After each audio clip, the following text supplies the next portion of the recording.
बच्चों हम math 9th class chapter 6 के लाइन एंड एंगल कर रहे हैं। ठीक है, पहले हम चैप्टर करने से पहले लाइन एंड एंगल समझेंगे। लाइन क्या होता है बच्चों, आपने ये 4th क्लास से स्टार्ट कर चुके हैं पढ़ना।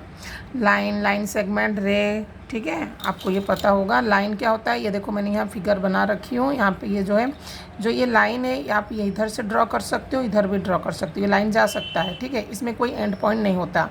ये एमसीक्यू क्वेश्चन में भी कभी कभी पूछ लेते हैं कि लाइन में कितने एंड पॉइंट होते हैं।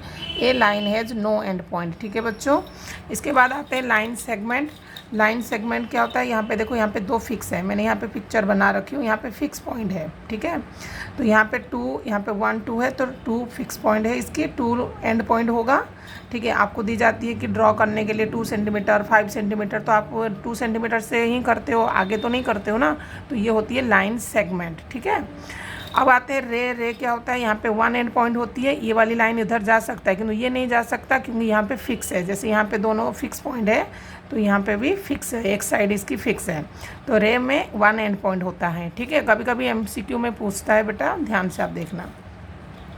कुलिनर पॉइंट क्या होता है, कुलिनर पॉइंट देखो यहाँ पे मैंने ड्रॉ कर रखी हूँ, यहाँ पे 1 2 3 4 लाइन है और सेम लाइन में है।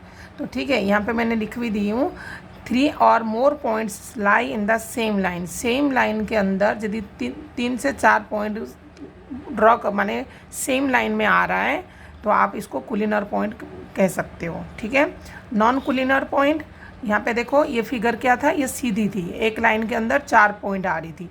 अब यहाँ पे पॉइंट तो है किंतु ये एक लाइन में नहीं आ रही है, ये ड्रॉ देखो, ये घुमा के है। ठीक है, तो ये नॉन कुलिनर पॉइंट है। ये कुलिनर पॉइंट है जो सेम लाइन में आता है पॉइंट, और यहाँ पे नॉन कुलिनर पॉइंट है। ठीक है, अब आते हैं एंगल। जब हम, इस चैप्टर का नाम लाइन एंड एंगल है, तो लाइन तो हम पढ़ लिए, अब एंगल पढ़ेंगे। एंगल क्या होता है बेटा, ये 2 आर्म्स होते हैं, ये आर्म्स होते हैं ये दोनों, और ये वर्टेक्स होते हैं, तो मिला के एंगल बनती है। ठीक है, टाइप्स ऑफ एंगल है। एक्टिव एंगल, एक्टिव एंगल क्या होता है, 0 डिग्री से 90 डिग्री के बीच में होता है, तो ये मैंने लिख दिया 0 to 89 है, 90 से कम होगा और 0 से ज़्यादा होगा। ठीक है, राइट एंगल 90 डिग्री का होता है, ऐसे फिगर होती है। ठीक है, ये 90 डिग्री का है। Obtuse angle greater than 90 degree but less than 180 degree. ठीक है, ये 90 से बड़ा होगा और 180 से कम होगा। ठीक है, अब आते हैं स्ट्रेट एंगल। यहाँ पे स्ट्रेट एंगल, ठीक है बच्चों, ये स्ट्रेट एंगल है। यहाँ पे देखो, यहाँ पे मैंने फिगर बना रखी हूँ, ये 90 डिग्री, ये भी 90 डिग्री। ठीक है, तो ये स्ट्रेट एंगल जो है 180 होता है। ठीक है, ऐसे बनती है तो ये 180 होती है। ठीक है, reflex angle greater than 180 but less than 360। ठीक है, अब रिफ्लेक्स एंगल कैसे होता है, आप ऐसे बनाए, ये है ना, तो ये ऐसे हो सकता है यहाँ पे जैसे। ठीक है, greater than 180 less than 360 degree. Complete angle 360 degree की होती है, ये कंप्लीट है, ये 360 डिग्री है। यहाँ पे मैंने फिगर बना रखी हूँ। ठीक है, ये जैसे 12 o'clock है, तो यहाँ से स्टार्ट हो गई, दोबारा ये आता है 12 तक, तो ये कंप्लीट हो गई। ठीक है, कॉम्प्लीमेंट्री एंगल, अब ये दोनों चीज़ जो है आप 7th क्लास में पढ़े चैप्टर। कॉम्प्लीमेंट्री एंगल्स होता है जो 2 एंगल का सम 90 डिग्री होगा। यहाँ पे मैंने लिख रखी हूँ, 2 angles which sum is 90 degree are called the complementary angle. Supplementary angle वही सेम है, यहाँ पे 180 ही होगा। 2 एंगल्स सम यदि 180 डिग्री है तो सप्लीमेंट्री एंगल होगा। दोबारा समझो बेटा, कॉम्प्लीमेंट्री एंगल क्या होता है, 2 एंगल का सम यदि 90 डिग्री है वो कॉम्प्लीमेंट्री होगा, और 2 एंगल का सम यदि 180 डिग्री है तो वो सप्लीमेंट्री एंगल होगा। ठीक है बच्चों, अब ये आप ध्यान से देखना। जैसे एंगल क्या होता है, तो यहाँ पे देखो ABC है और DBC है, ये और ये यहाँ जुड़ के हैं, यहाँ पे ये देखो, ये एक ही कर्नर में, बट इसका कॉमन है, B इसका क्या है, कॉमन है। ठीक है, ये वाला हो गया।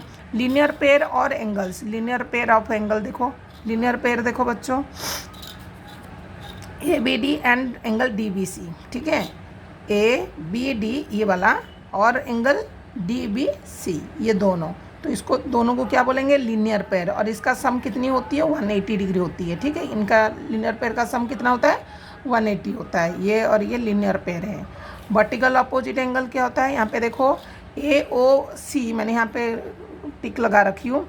AOD ये वाला है, इसका अपोजिट एंगल है।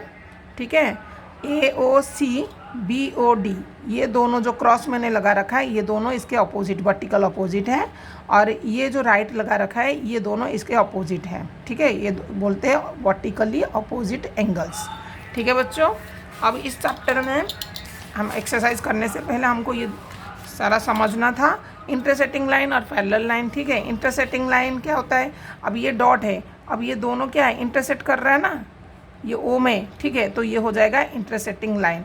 नॉन इंटरसेक्टिंग और पैरेलल लाइन बोलते हैं जो ये बराबर, देखो ये है ना, ये कोई इंटरसेक्ट नहीं कर रहा है, तो ये दोनों हमने यहाँ तक ही पढ़ेंगे। और इसके बाद हम स्टार्ट करेंगे एक्सरसाइज। ठीक है, हम एक्सरसाइज करेंगे 6.1। ठीक है।